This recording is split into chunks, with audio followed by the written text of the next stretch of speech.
How to fix TikTok streak feature not showing. What is up everybody, welcome back to the video. In today's tutorial, I'm going to be showing you guys a few techniques on how you can fix if you are not having the TikTok streak feature. But before we begin, I'd like you to head down below to give this video a quick thumbs up and hit the subscribe button as well. Now let us jump right in. First thing first, go ahead and open up your TikTok app and make sure that you're logged into your account. And once you're logged in, what usually happens is if you exchange TikToks or videos with someone, then you will be able to create a streak with them. And once you create a streak on TikTok, then what happens is you will get a certain number here. And as long as you exchange TikToks or messages with each other every day, the streak will be maintained. But if you're not having that feature, then in that case, what you need to do first is make sure that your TikTok is up to date.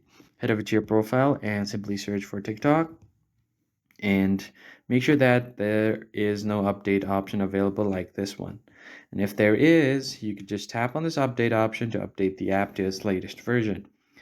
And the second thing you can do is head over to your profile section and check for your region. For that, head over to settings and privacy and account, tap on account information, and here you will see account region.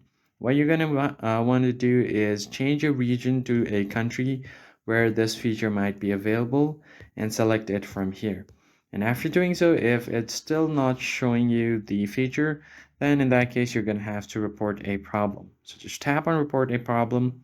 Scroll down all the way to the bottom and submit a report. And here you're just going to go ahead and type in that you don't have the TikTok streak feature yet and you'd like it to have it on your account and something along those lines, and send the request.